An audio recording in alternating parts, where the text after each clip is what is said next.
do a federal criminal complaint using common law.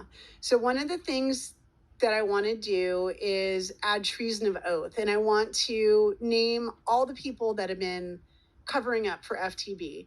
All the legislators and the other people in the other agencies who are covering up these schemes against the taxpayers. So I've been collecting O's so that I can add treason of oath to this federal criminal complaint.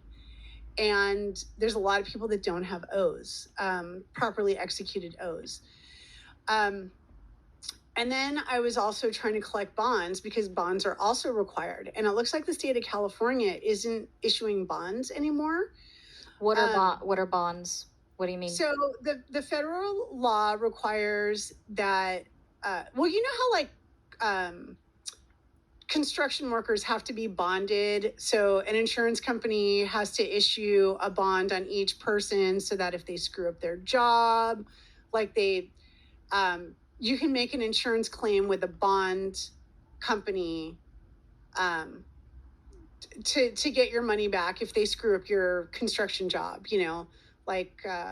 so it's the same kind of thing with government employees. They're supposed to be bonded so that if they screw up and do something unlawful, the constituents can make a claim against their insurance bond, and get paid for the screw up. Like there's compensation for the screw up. So federal law requires that all government employees take an oath and be bonded. So the state of California, while Reagan was governor, stopped issuing bonds.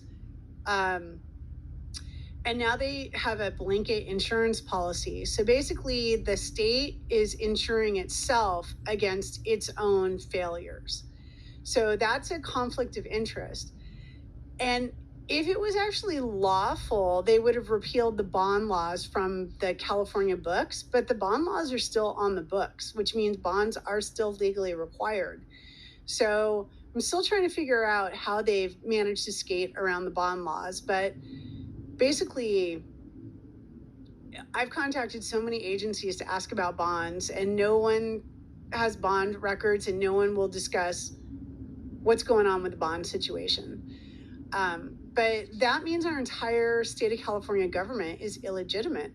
So if the whole government's illegitimate, we can remove them. So the current road that I'm walking down, and this is actually a relatively new road, where I was on the one road for the federal criminal complaint via common law, and now I've kind of veered down a different road with the lack of O's and bonds.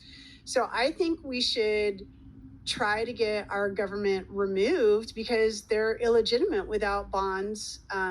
And there's a lot, like I said, a very surprising percentage of government management, upper management, that doesn't have O's as well. Mm-hmm.